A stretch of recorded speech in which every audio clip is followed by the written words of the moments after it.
Hello dear students, I am Alok Gupta and you are watching my YouTube channel Alok Gupta English Classes.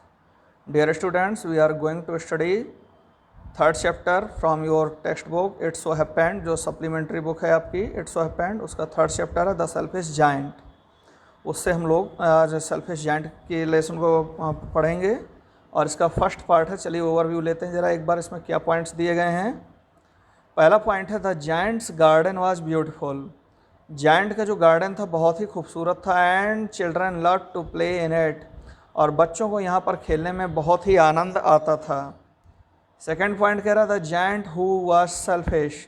तो जो giant था, दानव था, वो बहुत ही मतलबी था. Built a high wall around his lovely garden. उसने अपने बगीचे के चारों ओर एक ऊंची सी दीवार उठा दी. थर्ड पॉइंट कह रहा children didn't enter the garden thereafter. उसके बाद बच्चे उस बगीचे में प्रवेश नहीं कर पाते थे. Nor did spring and summer, और ना ही बसंत और गर्मी उसमें प्रवेश कर पाए. Till the giant experienced a change of heart, जब तक कि जायंट ने अपने हृदय का परिवर्तन नहीं किया, या फिर जब तक उसका हृदय परिवर्तन नहीं हुआ. तो चलिए डियर स्टूडेंट्स, हम लोग देखते हैं कि आगे ये स्टोरी कैसी है. स्टोरी आपकी बहुत ही इंटरेस्टिंग होने जा रही है, जैसे कि इसके पॉइंट से समझ में आ रहा है. तो इसको आप एज ए स्टोरी स्टडी करिए, आपको बड़ी जल्दी तैयार हो जाएगी. चलिए स्टार्ट करते हैं. Every afternoon as they were coming from school.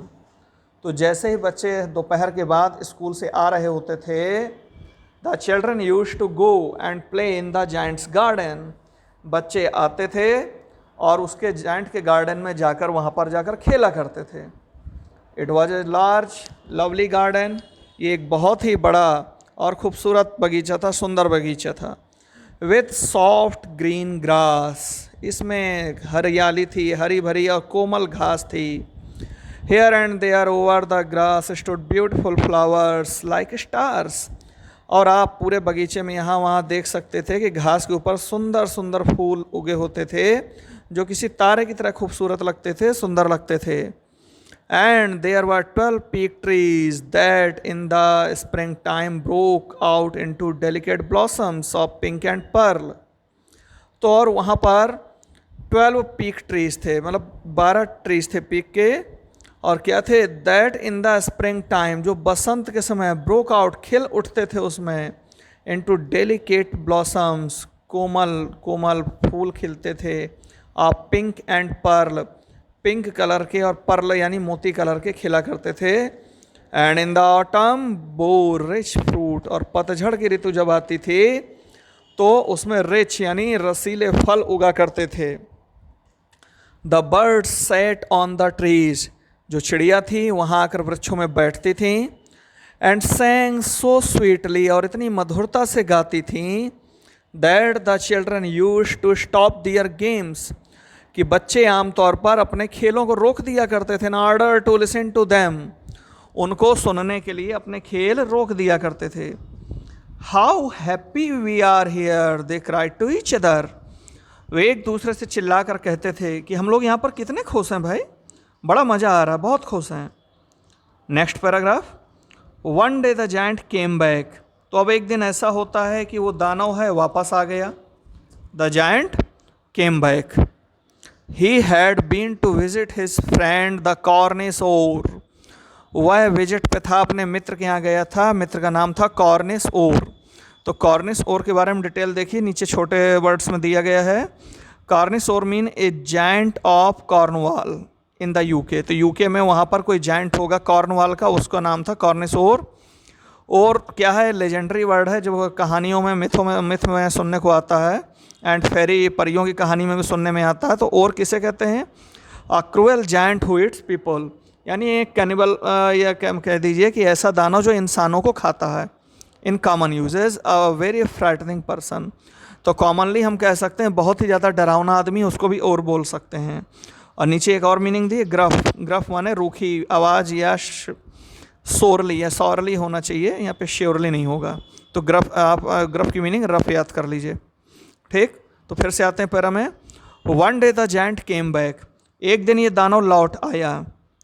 He had been to visit his friend the Cornish ogre. वह अपने मित्र कॉर्निश ओर के यहाँ विजिट में था. And had stayed with him for 7 years, और अपने मित्रों के साथ वह अपने मित्र के साथ 7 वर्षों तक रुका रहा। When he arrived, जब वह आया, he saw the children playing in the garden, उसने पाया कि बच्चे बगीचे में खेल रहे हैं। What are you doing here? What are you doing here? He cried in a very gruff voice, and the children ran away. आया और बड़ी ही कर्कश आवाज़ में, रूखी आवाज़ में चिल्लाया कि तुम लोग यहाँ पर क्या कर रहे हो। और जैसे ही वो इस तरह चिल्लाया, बच्चे बेचारे डर गए होंगे और वो सब के सब क्या हुए होंगे, भाग गए होंगे। तो देखिए यहाँ पिक्चर में दिख रहा है, थोड़ा सा पिक्चर उतनी क्लियर नहीं है। तो जायंट खड़ा है ये और बच्चे हैं बेचारे डर कर भाग रहे हैं सब। तो चलिए आगे देखते हैं क्या कह रहा है। My own garden is my own garden said the giant. तो दानव ने कहा मेरा बगीचा है, ये मेरा ही बगीचा रहेगा, मेरा ही बगीचा है। Anyone can understand that, कोई भी व्यक्ति इस बात को समझ ले। And I allow nobody to play in it but myself, और मैं यहाँ पे सिवाय स्वयं के किसी को भी खेलने की अनुमति नहीं दूंगा। मेरा बगीचा है, मैं खेलूँगा और कोई नहीं खेलेगा। So he built a high wall all round it, और उसने क्या किया, उस बगीचे के चारों ओर एक ऊंची दीवार बनवा दी। And put up a notice board, और उसमें एक नोटिस बोर्ड लगा दिया। तो देखिए नोटिस बोर्ड के रूप में यहाँ पर आपके सामने बड़े साइज के फॉन्ट्स में लिखा हुआ है, ट्रेसपासर्स विल बी प्रोसिक्यूटेड। ट्रेसपासर्स यानी अनधिकृत रूप से प्रवेश करने वाले या गैर कानूनी रूप से प्रवेश करने वाले, क्या होगा उनके साथ, will be prosecuted. Prosecute mean मुकदमा चलाना। तो यानी जो लोग यहाँ पर प्रवेश करेंगे अनधिकृत रूप से, यानी बिना मेरी परमिशन के, उन पर मुकदमा चलाया जाएगा। He was a very shellfish giant, बहुत ही ज़्यादा स्वार्थी और मतलबी दानव था। बताओ, बच्चों तक को उसने खेलने से रोक दिया कि नहीं खेलोगे यहाँ। The poor children had now nowhere to play. अब इन बेचारे बच्चों के पास खेलने के लिए कोई भी जगह नहीं बची थी। They tried to play on the road, उन्होंने सड़क पर खेलने की कोशिश की।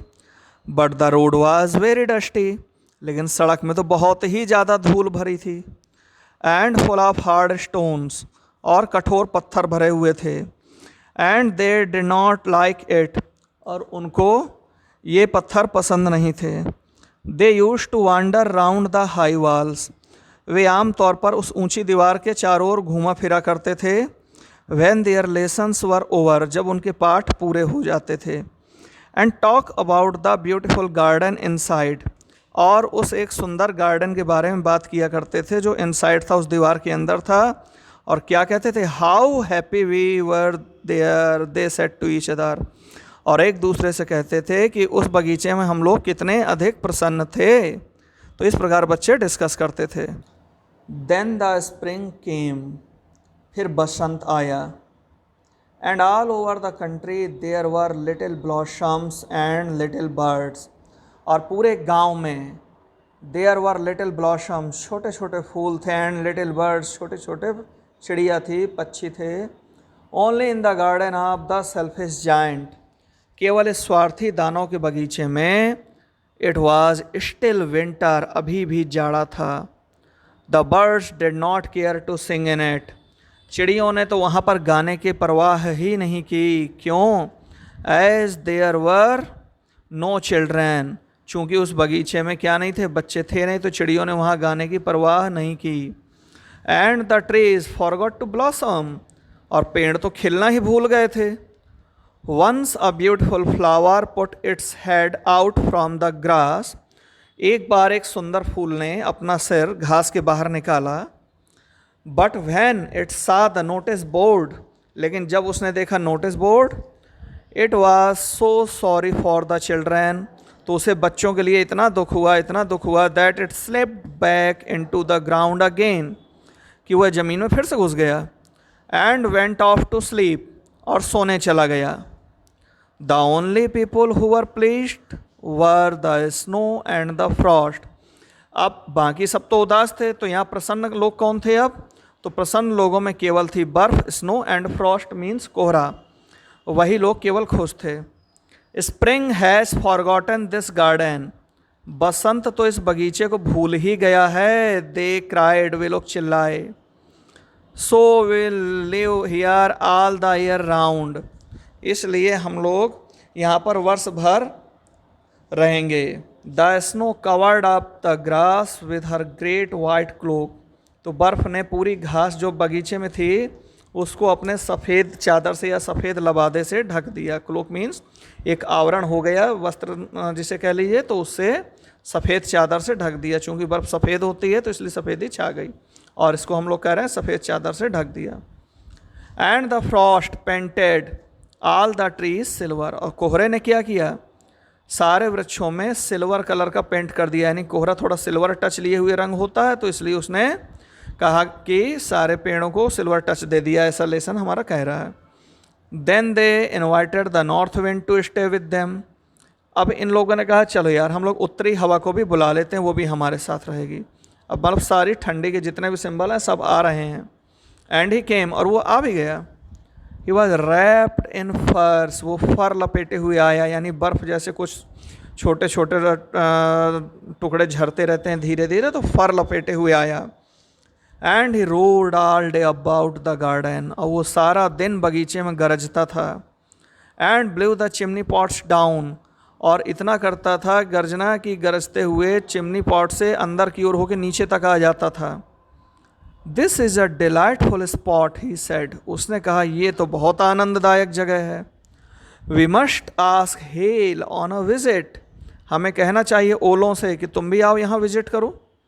सो द हेल केम, तो ओले भी आ गए वहाँ पर, यानी इनकी कमी थी केवल।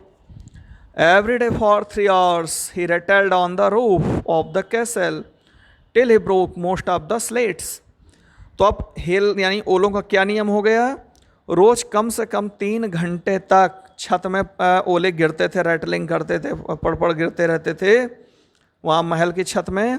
और टिल ही ब्रोक, जब तक कि उसने तोड़ नहीं डाले महल के ऊपर ज़्यादातर स्लेट, यानी जो खप्पर छाए होते हैं, मोटे होते हैं, मजबूत होते हैं, लेकिन उनको भी तोड़ डाला ज़्यादातर को उसने।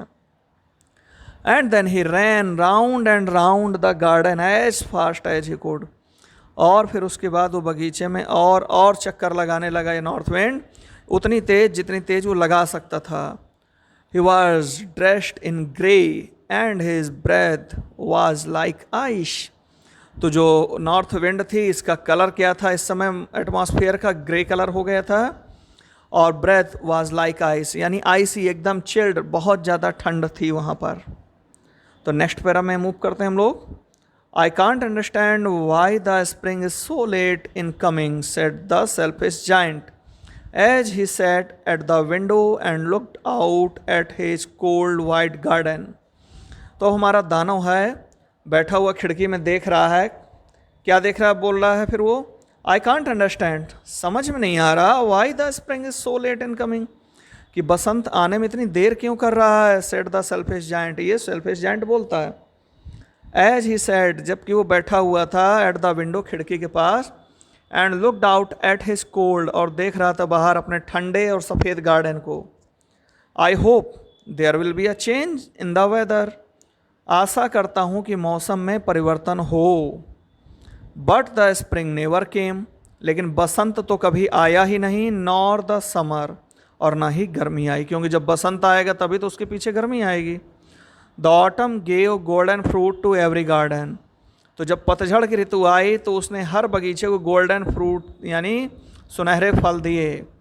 But to the giants garden she gave none, लेकिन इस दानव के बगीचे को उसने कुछ भी नहीं दिया। क्यों? Is too selfish she said, तो ऑटम सीजन ने कहा ये बहुत ज़्यादा मतलबी है, तो इसको रहने दो ऐसे ही। So it was always winter there, इसलिए वहाँ पर हमेशा ही जाड़ा रह गया। एंड द नॉर्थ विंड, उत्तरी हवा रह गई। एंड द हेल, ओले रह गए। एंड द फ्रॉस्ट, कोहरा रह गया। एंड द स्नो, बर्फ़ रह गई। Danced about through the trees, और ये सब उन वृक्षों के इर्द गिर्द वहाँ पर डांस करते थे।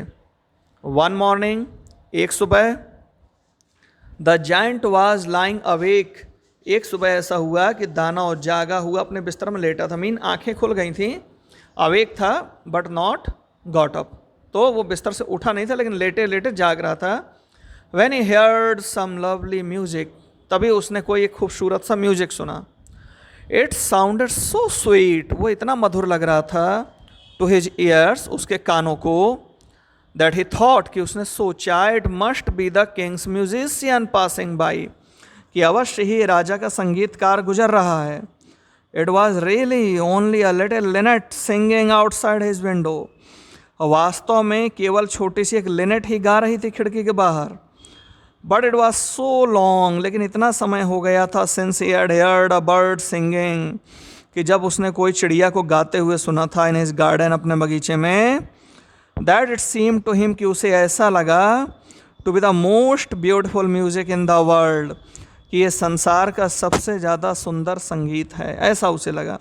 क्योंकि लंबे समय से उसे कुछ सुनने को मिल ही नहीं रहा था, सिवाय बर्फ़ और ठंडी के जितने चिन्ह थे वही देख रहा था। Then the hail stop dancing over his head, तभी ओलों ने उसके सर के ऊपर गिरना बंद कर दिया। मीन महल की छत पर ओलों का गिरना बंद हो गया। And the north wind ceased roaring, और उत्तरी हवा ने गर्जना करना रोक दिया। And a delicious perfume came to him through the open casement, और डिलीशियस माने अत्यंत सुगंधित, मधुर परफ्यूम यानी सुगंध, केम टू हिम उस तक आई, थ्रू द ओपन केसमेंट, उस खुली हुई खिड़की से बहुत ही ज़्यादा सुगंध आई।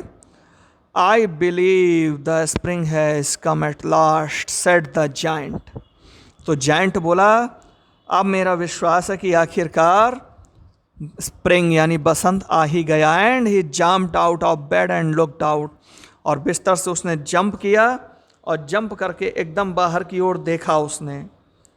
तो डियर स्टूडेंट्स, उसने क्या देखा ये हम लोग अब सेकेंड पार्ट में देखेंगे। चलिए पहले इसमें नीचे देख लें, कुछ वर्ड्स दिए हैं। Snow, frost, north wind, hail, ये सब क्या करें, all these have been presented as characters और पर्सन्स। तो ये जितने भी चीज़ें यहाँ पे दी गई हैं, स्नो, फ्रॉस्ट वगैरह, इनको हम लोगों ने एक तरह से पर्सोनिफाई कर लिया, एक पात्र के रूप में यहाँ पर लिया है। जैसे कोई कहानी चल रही है, एक नाटक चल रहा है, तो एक पात्र के रूप में इनको लिया है। North wind is the chilly wind, तो नॉर्थ विंड क्या है, बर्फीली हवा है। And the hail is the hail storm, तो ओले वास्तव में तूफानी ओले हैं। लिनेट क्या, ब्राउनिश सॉन्ग बर्ड, एक छोटी सी भूरी कलर की चिड़िया होती है, फाउंड इन यूरोप, जो यूरोप में मिलती है। Casement mean window that opens on hinges like a door, तो ऐसी खिड़की जो जिसमें छोटे छोटे दरवाजे लगे होते हैं, जिनको खोला बंद किया जा सकता है।